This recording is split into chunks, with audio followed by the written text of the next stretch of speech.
é um pedacinho de paraíso abaixo da linha que divide o mundo. Líder absoluto em qualquer estatística de qualidade de vida do continente. A tradução perfeita de um lugar civilizado, cordial. Pode estar em um nome: Uruguai. Olhando Montevidéu, é difícil crer que algumas das mais sinistras páginas da América foram escritas ali. E que o país já liderou um outro ranking de triste recordação. Eu não quero identificar meu país com uma imensa câmara de torturas, como foi o Uruguai naqueles anos. Na verdade, a proporção de desaparecidos, por exemplo, na Argentina, foi muito maior do que no Uruguai. O roubo de bebês, de nenés, também foi muito maior na Argentina do que no Uruguai. E até os mortos que caíram fuzilados no Chile também foram bem mais do que no Uruguai. Mas o Uruguai foi o campeão sul-americano da tortura.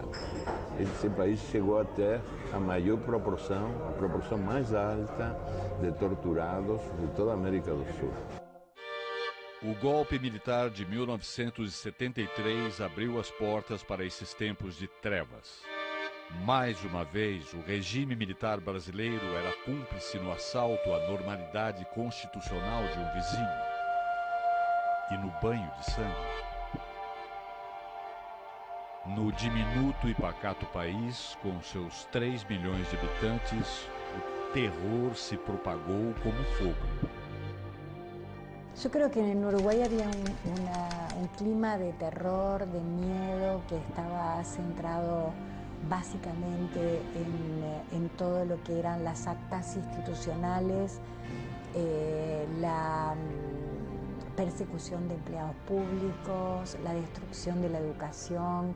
O sea, si era sospechado de tener algún tipo de vinculación con la izquierda, te echaban del trabajo, la gente tenía muchísimo miedo. Entonces, en realidad es un clima de terror. Esta es una sociedad pequeña, entonces un clima de terror y la tortura sistemática y la cárcel prolongada tiene un efecto sobre el conjunto de la población, porque en realidad la mayoría de la gente tenía un familiar preso, un conocido, un vecino, una vecina. Entonces, todo eso operaba como un sistema de control y de poder.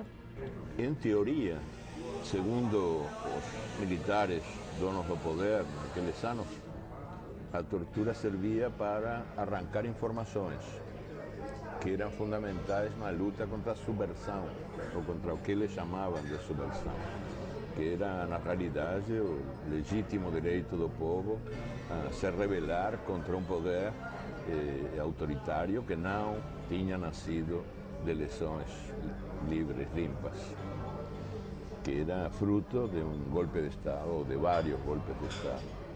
E então, aí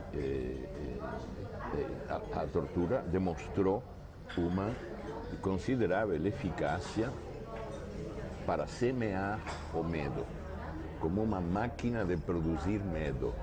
A tortura não era útil para multiplicar a informação. Não, mentira. Mas era útil para multiplicar o medo. La impunidad se sostiene porque hay un sistema de impunidad, porque la impunidad no es algo individual, ¿no? Es decir, es algo colectivo. Entonces, existe impunidad y ellos pueden mentir descaradamente justamente porque están protegidos por ese sistema de impunidad.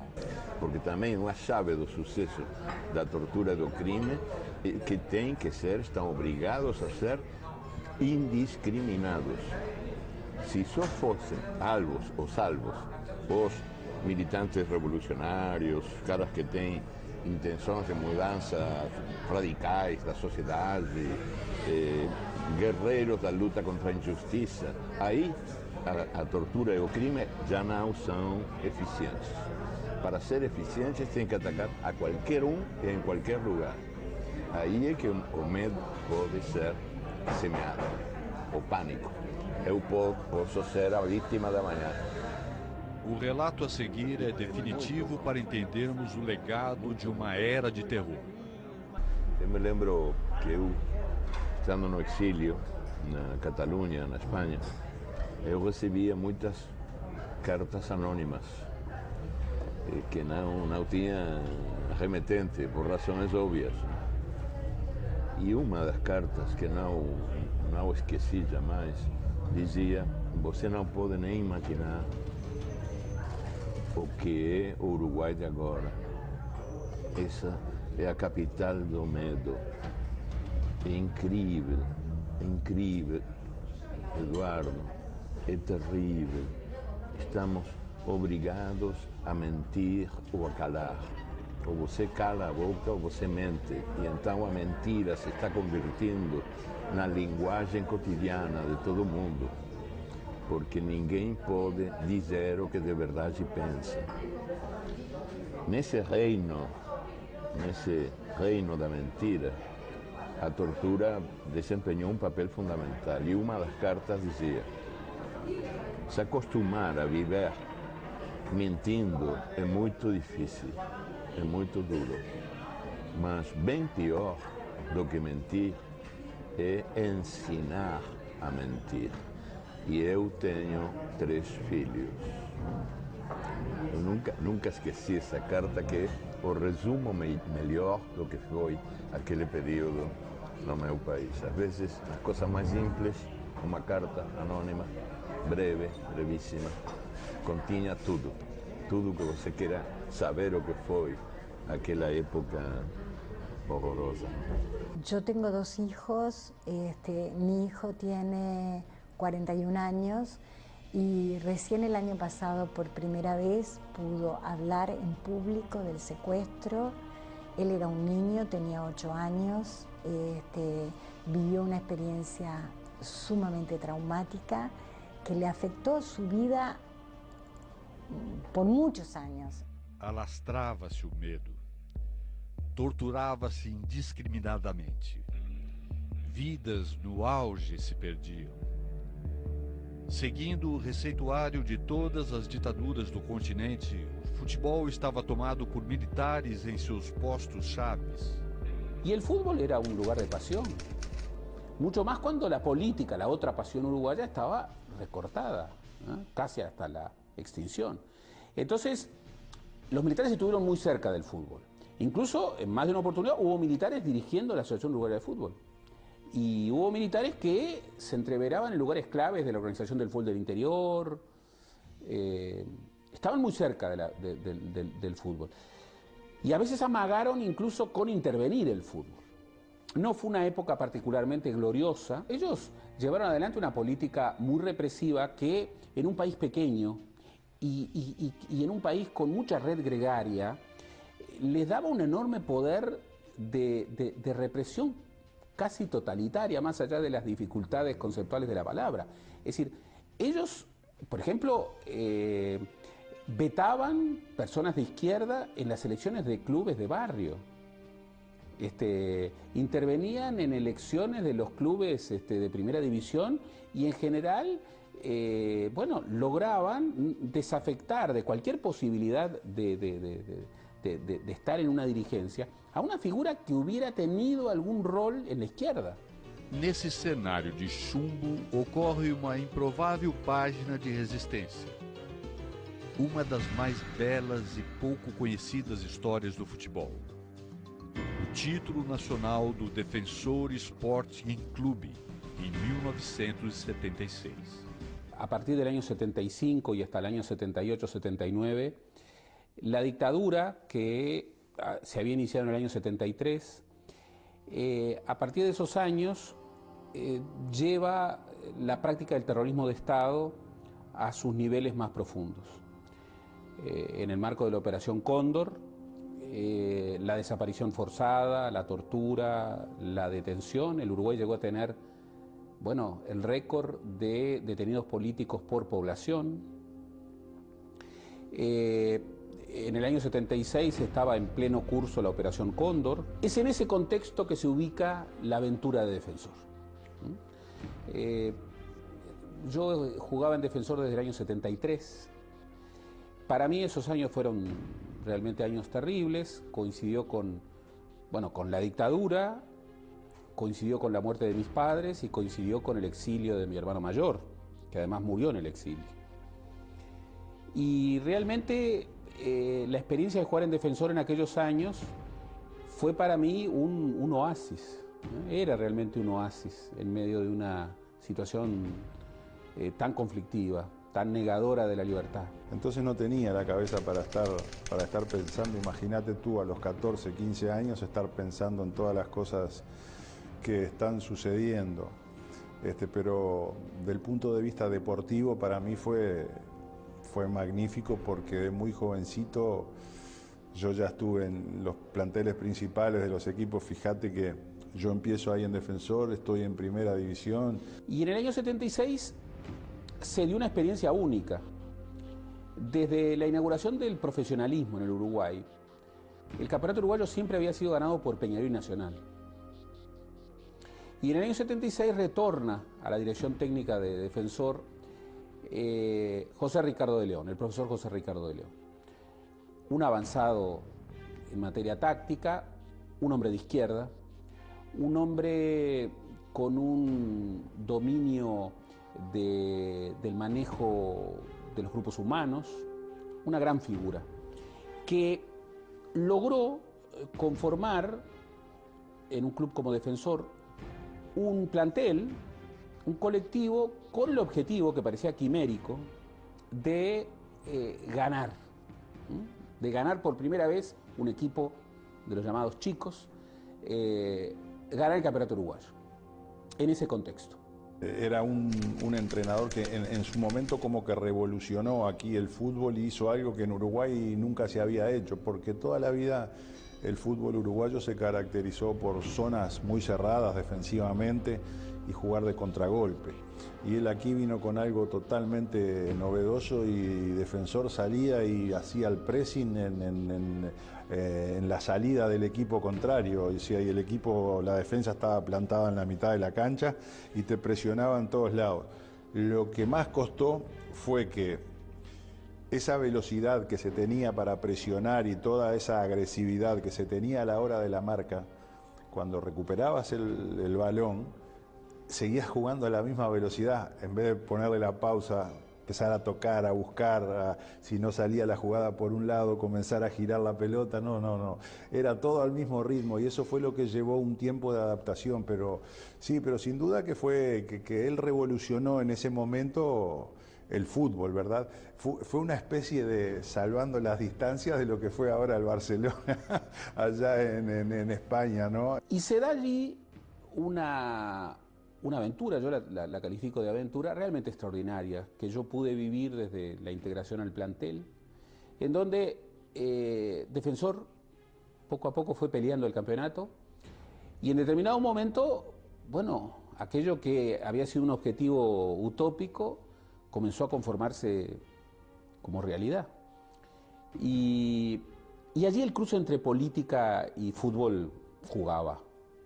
La política estaba absolutamente negada, los espacios políticos eran mínimos, había una privatización de lo político. Y en ese escenario, los vínculos tradicionales del fútbol y de la política en Uruguay, bueno, jugaban su rol. De León era un hombre que había sido vetado como director técnico de la selección uruguaya por su condición de hombre de izquierda. Tenía a su hermano preso. Pero además en Defensor había otros jugadores que también eran de izquierda. Pedro Grafiña, por ejemplo, a quien la dictadura en el año 77 le sacaría cuando Defensor tiene que viajar a Buenos Aires para jugar la Libertadores contra Boca y River, le sacó el pasaporte y le impidió viajar porque tenía antecedentes como hombre de izquierda, como hombre del Partido Comunista. Y muchos jóvenes que por entonces jugábamos en Defensor, teníamos familiares. Un jugador de Defensor en un momento manda saludos a un hermano o a un cuñado que estaba preso, inmediatamente lo van a buscar al vestuario, lo llevan a hacer una especie de interrogatorio. Y recuerdo muy enfáticamente que el hecho que terminó de simbolizar ese vínculo entre fútbol y política en el peor momento de la dictadura, con un tercero que venía a cometer, bueno, la rebeldía de triunfar sobre los poderosos, es que en el momento de dar la vuelta olímpica, y ustedes deben recordar que la vuelta olímpica es una invención uruguaya de las Olimpiadas del año 24, ya por decisión del plantel, la vuelta olímpica se hace al revés. Son hechos históricos, porque el día que cambia la historia, el equipo da la vuelta olímpica. Esa idea de dar la vuelta olímpica al revés, hacia la izquierda, decisión que ya había sido tomada por el plantel, era de alguna manera el símbolo de que la historia se podía cambiar. Y el símbolo de Defensor fue un símbolo que en aquella noche oscura de la dictadura, para muchos, foi também uma expressão de liberdade. Não bastasse a presença de um homem com ideias de esquerda no comando, a emblemática ideia do pequeno que desafia os poderosos formou a mística do Defensor naquele ano. Os jogos no acanhado estádio de Punta Carretas transformam-se em atos de resistência. E para pintar definitivamente o uniforme da oposição com o violeta do Defensor, a equipe conquista o até então impensável título. Las expresiones políticas, en general, pero particularmente las de izquierda, quedaban reducidas a expresiones muy privadas. Y entonces en el plantel, por ejemplo, yo recuerdo que a escondidas escuchábamos a Citarrosa, que las charlas técnicas de José Ricardo de León eran emblemas en donde no tenía por qué nombrar, pero allí habían ideas contrarias a las ideas que se estaban defendiendo por parte de la dictadura. Entonces eso llevó a que Defensor simbolizara en un momento muy represivo una contestación. Y eso generó que mucha gente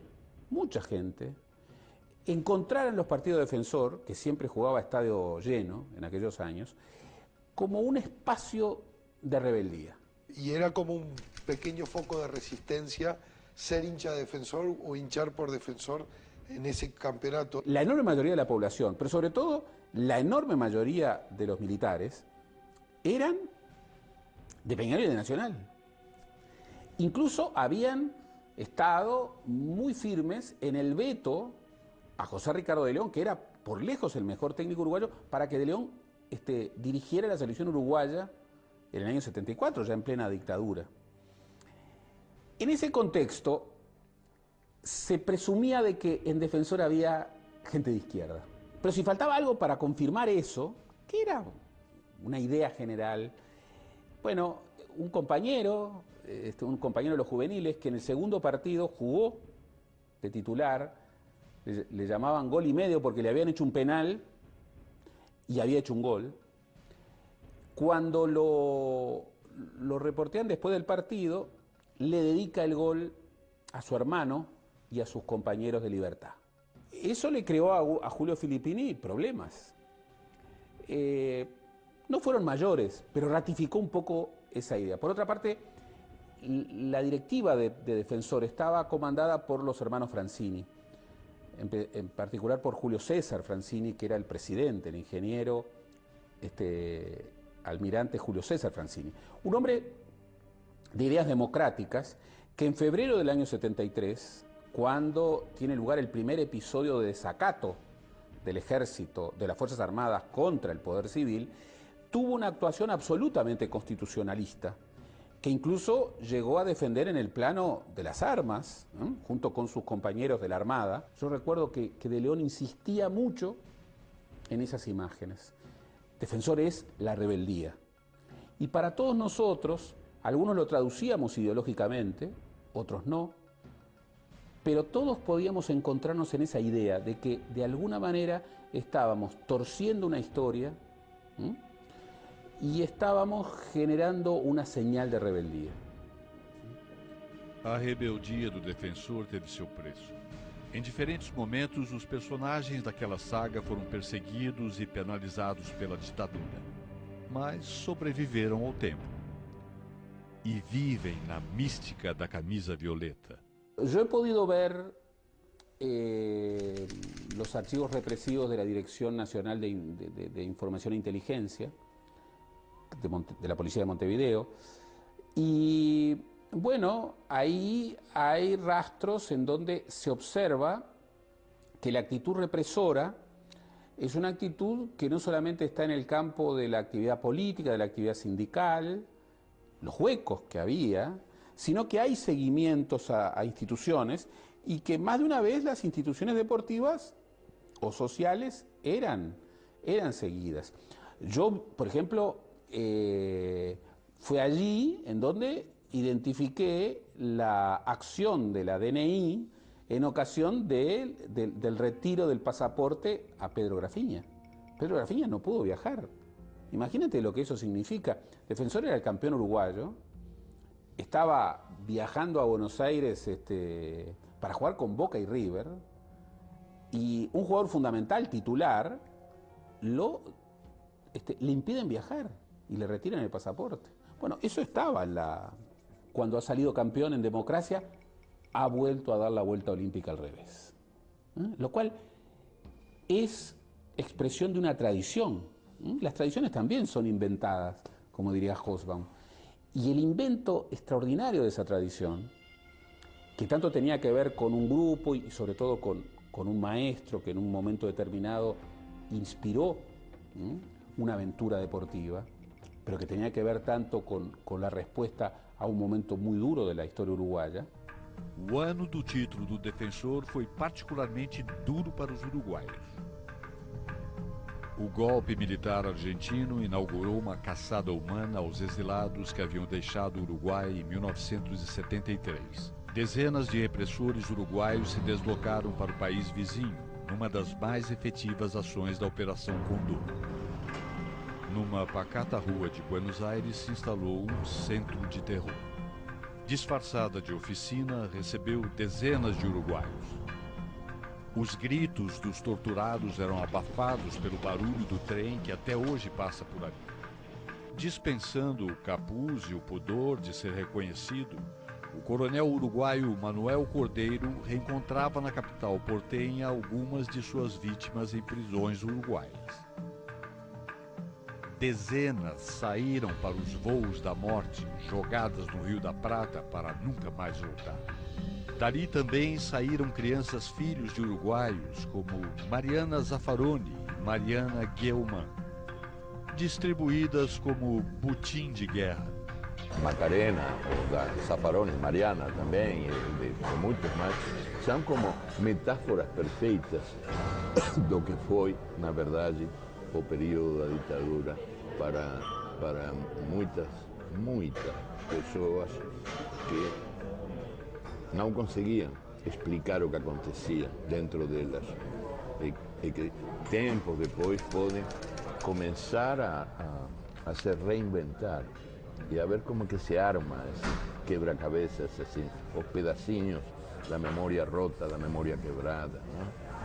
Diante da contrassenha Sésamo, a porta metálica da oficina Orlete se abria.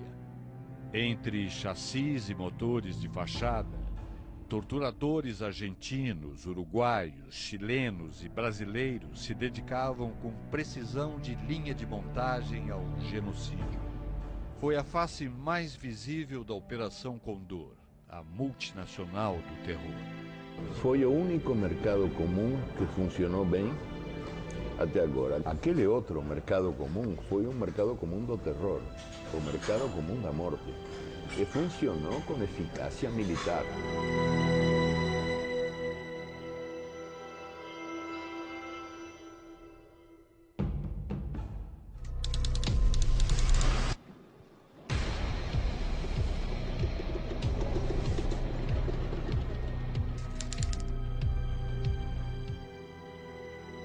O terror seguia deixando marcas no Uruguai, que seguia recordista em tortura. Convictos e orgulhosos com a obra em curso, os militares decidem exibir sua força no ano de 1980. Um plebiscito entre o sim e o não para legitimar o governo nascido do golpe. E um mês depois, um mundialito de futebol para ostentar ao mundo a vitória e o poder. com direito à presença dos países campeões do mundo de todos os tempos. Se arma esta Copa de Campeones del Mundo, sucede que existe un plebiscito, que se iba a votar por el sí y el no a la continuación de la dictadura. Entonces, la relación se dio prácticamente sola. Una cosa sucede en noviembre y la otra en diciembre. Entonces, todo el esquema de reuniones, tanto organizativas para el Mundialito como para el plebiscito, se van dando paralelamente, hasta integradamente, los mismos personajes.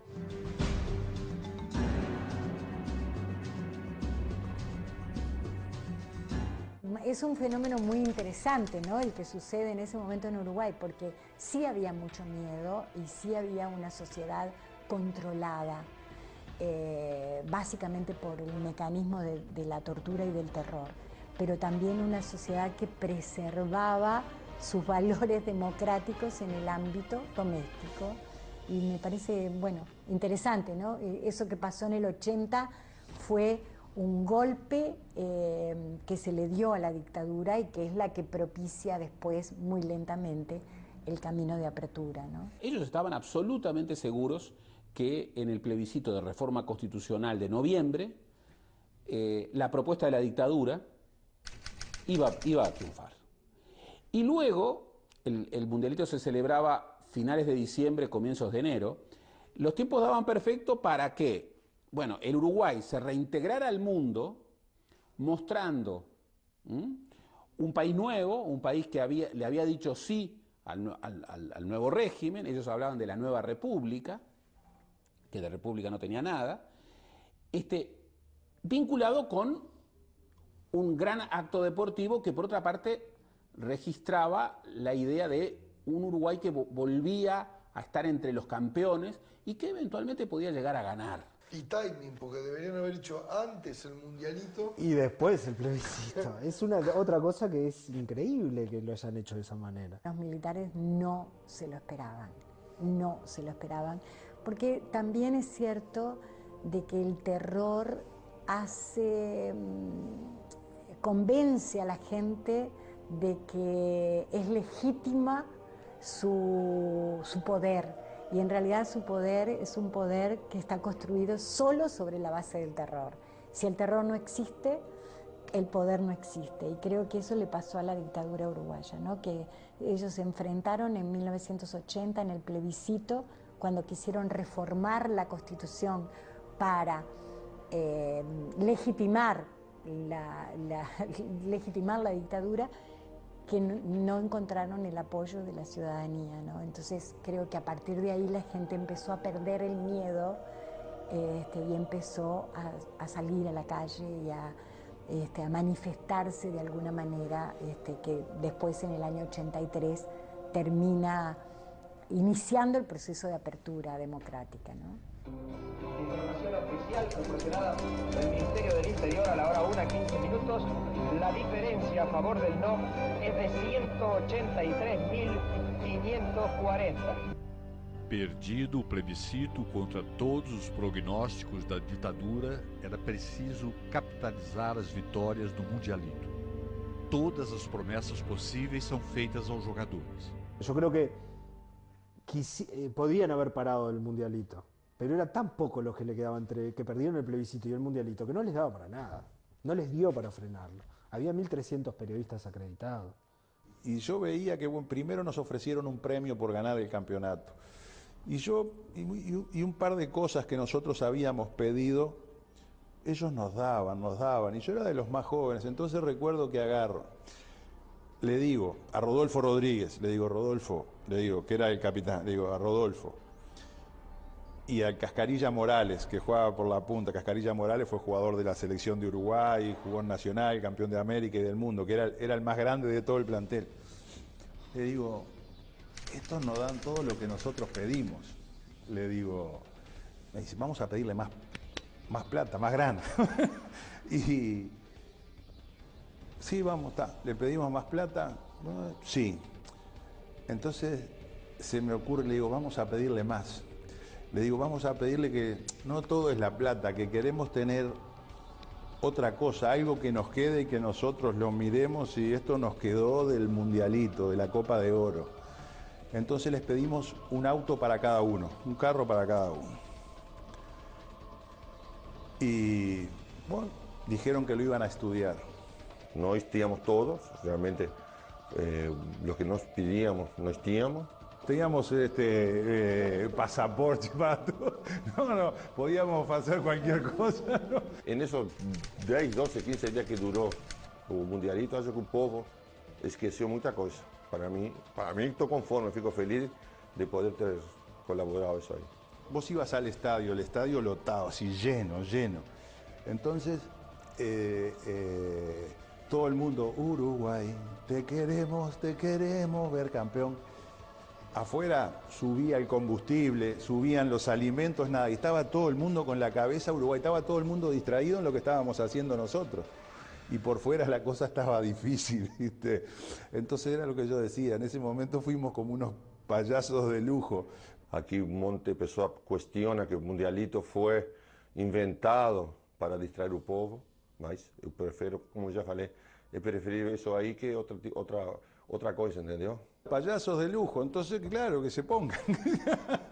Eu discrepo com o Fernando, sou amigo dele, mas discrepo com isso aí, não? Porque eu, pessoalmente, Rodolfo, eu nunca me senti como payaso. Se eu tivesse me sentido como payaso, não estava lá, certeza. Isso. Que me conheceu e me conhece agora, sabe que eu não me prestaria para esse tipo de coisa. Eu, e sei que um monte de colegas meus também não. Nós estávamos aí para ganhar, era nosso trabalho, entendeu?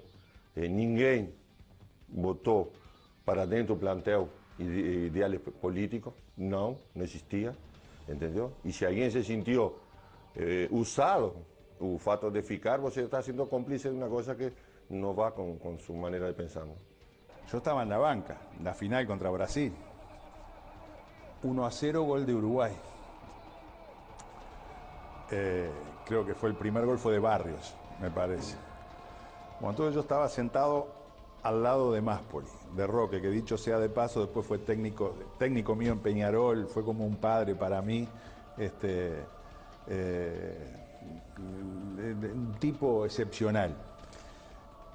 Y yo estaba sentado al lado de él porque Roque tenía una voz muy ronca, entonces a él le costaba gritar. Entonces cualquier cosa él me decía a mí, yo me paraba y gritaba. Yo con mi voz gruesa y todo eso, yo gritaba para la cancha.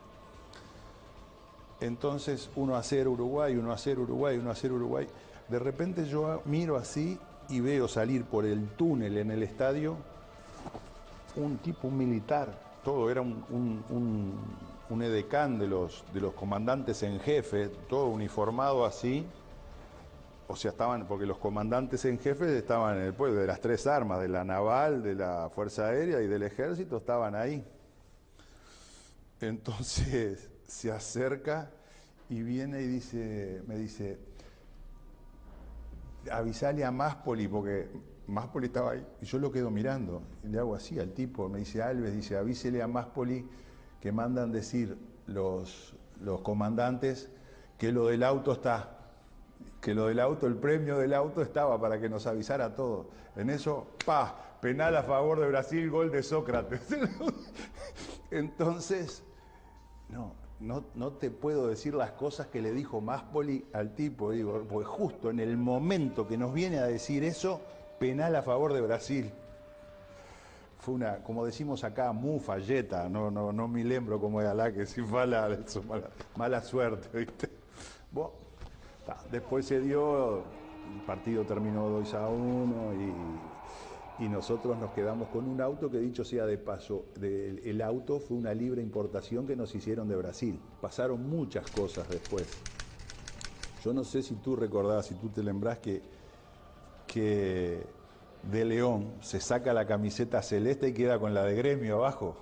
Entonces, ¿qué hiciste, Hugo? ¿Sabés cómo están? Le decían los muchachos. Entonces, para De León no hubo auto.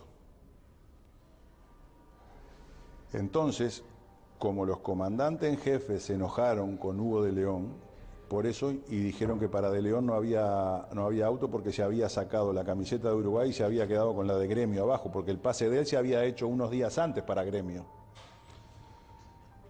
Entonces, ¿qué hicieron para arreglar eso? No. todos los jugadores que juegan en el exterior no tienen auto. Entonces ahí entraban Hugo de León, Ariel Krasowski, que jugaba en Boca, y Jorge Siviero, que era un centrofoba que jugaba en Cobreloa de Chile.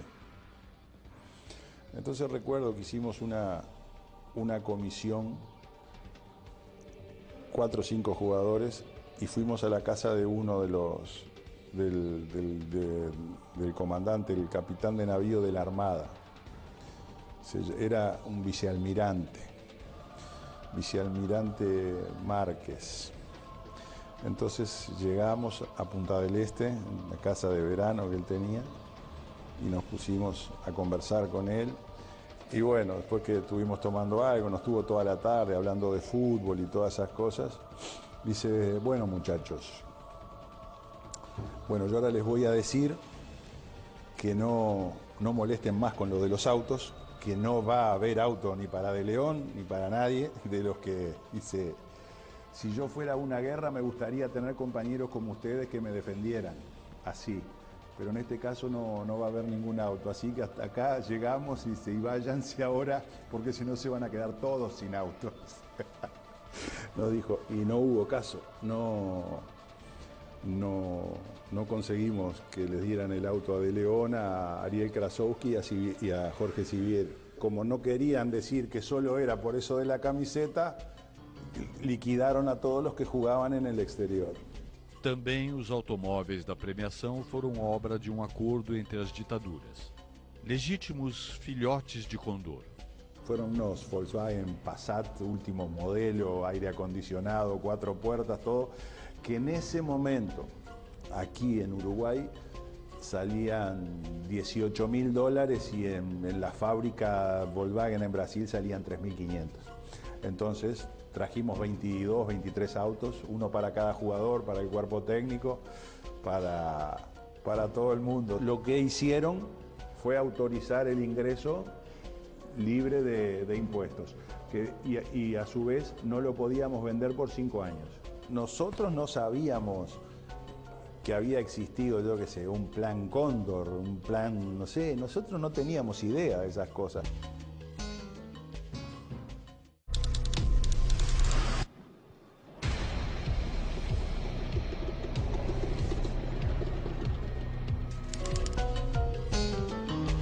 O tiro do plebiscito já havia saído pela culatra da ditadura. No Mundialito, mesmo com o Uruguai campeão, mais uma vez o tiro pega a direção errada. Se em 1976 o defensor era utilizado como metáfora de resistência para encontros e protestos contidos, em 1980 o estádio explode o grito reprimido durante 7 anos de terror. É uma arma de dois caras, de dois fios, porque por um lado o futebol, sobretudo o futebol profissional, tem sido manipulado pelas ditaduras militares ou por regimes como, por exemplo, Mussolini, que utilizou as vitórias do futebol italiano em benefício do regime dele, mas também, às vezes, funcionam pelo avesso. E esse foi o caso do Mundialito. O Mundialito feito, organizado pela ditadura militar uruguaia para promover uma forma de publicidade das virtudes do regime militar no Uruguai. Então, aqui se concertaram, aqui se congregaram, chegaram os campeões mundiais, de diversos campeonatos mundiais, para disputar o Mundialito, que era o Mundial dos Mundiais. E estava prevista a vitória uruguaia, obviamente, foi para isso que se fez. Mas, que surpresa, inesperada. No meio daquele reino do terror, do silêncio obrigatório, da mentira cotidiana, o Mundialito foi o espaço onde, por primeira vez, o povo uruguaio conseguiu reunir coragem para gritar como gritou na partida final: se va a acabar la dictadura militar. El Mundialito fue un gran éxito popular pero fue un fracaso político absoluto para el régimen. Primero porque, contra todos los pronósticos, y particularmente de sus pronósticos, el plebiscito confirmó el no a la dictadura. Fue una derrota extraordinaria, un hito nacional que reafirmaba en condiciones muy adversas la identidade democrática del povo uruguaio. O futebol nem sempre é o vilão do filme, não? Às vezes também aqueles que pensam que podem manipulá-lo encontram que a resposta popular vai muito além do esperado, não? Como foi nesse caso. El mundialito que había sido, al que los militares se habían subido para mostrar al mundo, digamos, los éxitos del régimen, terminó siendo una instancia de confrontación. Primero, esto se puede ver cuando uno repasa la documentación de la Dirección Nacional de Inteligencia de la época, sobre todo después de la derrota del plebiscito, para ellos se prendió la luz roja de decir, bueno, esto puede llegar a ser muy duro. Y ellos transfirieron a muchos de sus agentes represores al estadio. En el estadio habían muchos agentes represores, lo que nosotros llamábamos los tiras. Y Uruguay ganó los 3 partidos, salió campeón, en la final triunfa sobre Brasil. Y en ese momento, yo recuerdo, todos los planteles estaban en el estadio. Y yo recuerdo que tuve una visión y dije, terminó la dictadura. Terminó la dictadura. Porque los militares, muy rígidos, habían incorporado la idea de que cuando estuviera por terminar el partido final, las bandas militares, las bandas de música militar, entraran y comenzaran a tocar algunos himnos clásicos. Eso era un desconocimiento absoluto de la mentalidad del futbolero, porque en un momento en donde Uruguay ganaba 2-1 en los últimos minutos, y realmente estaba pasando mucha zozobra, porque Brasil tenía un gran equipo, Falcao, Toninho Cerezo, Junior, Sócrates. Bueno, Uruguay estaba resistiendo. No hay nada peor para un hincha pasional que alguien empiece a distraer, tocando. Bueno, entonces empezaron a silbar. Cuando empezaron a silbar, algunos ya empezaron a entonar, se va a acabar la dictadura militar. Y los militares finalmente se fueron contra una parte por fuera del campo de juego, pero bajo la idea de que ni bien terminara el partido iban a ingresar en fila tocando el himno nacional. Y así ocurrió, pero ocurrió de manera trágica. Yo estaba en la Olímpica y entraron en fila, pero la gente entró a la cancha. Y entonces la gente los empujaba, les tiraba los trombones, la gente se ensañaba en medio del júbilo deportivo, gritando se va a acabar la dictadura militar. Y los militares no sabían qué hacer hasta que a algunos se le ocurrió retirada, y se retiraron. De que en la última partida, por primera vez, el pueblo uruguayo canta juntos contra la dictadura, se va a acabar la dictadura militar. Tá? Esas cosas acontecen en el fútbol.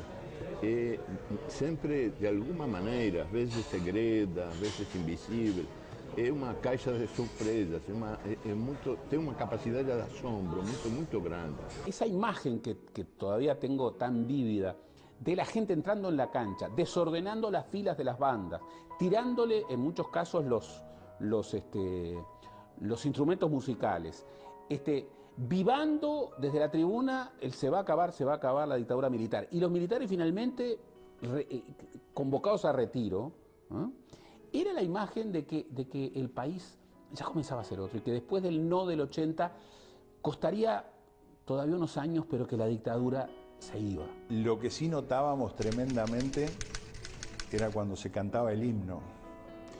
Hay una parte que dice, nuestro himno dice, tiranos temblad. Entonces esa parte era como que todo el estadio la gritaba, la cantaba con el doble de fuerza que lo que cantaba el resto del himno, ¿verdad? Que esas eran las cosas que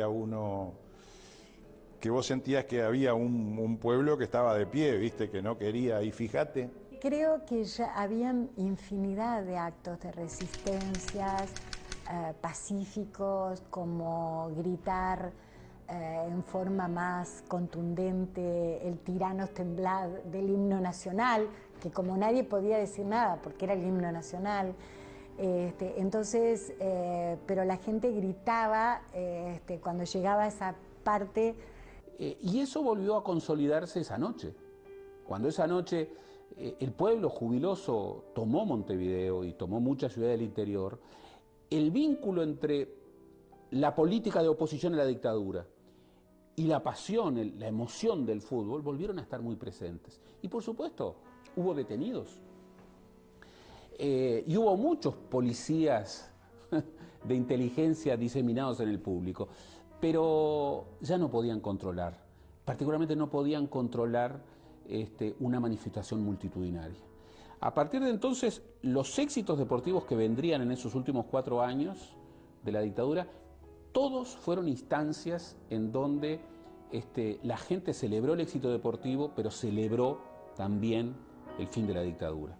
Hay muchas historias muy hermosas de la época del autoritarismo. Hay muchas historias y vidas hermosas que no se doblegaron, que cantaron el himno Tiranos temblad, que aprovecharon un partido de fútbol para decir se va a acabar la dictadura militar, o que iban a un tablado a aplaudir murgas, en el caso de Uruguay, que sutilmente hablaban de la resistencia. Entonces, bueno, eso es lo que hacen los pueblos, ¿no? El uruguayo tiene pocos motivos de pasión.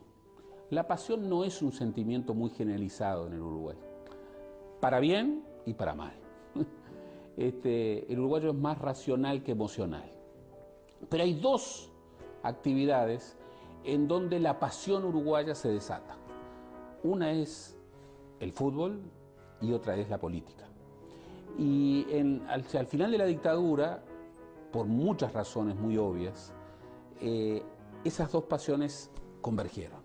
El que dice que entre fútbol y política en el mundialito no hubo nada, o no sabe nada, o sabe mucho, y no lo dice. Por supuesto que hubo, y por supuesto de que la dictadura tuvo en el mundialito un nuevo tiro por la culata en un momento crucial. Que é muito difícil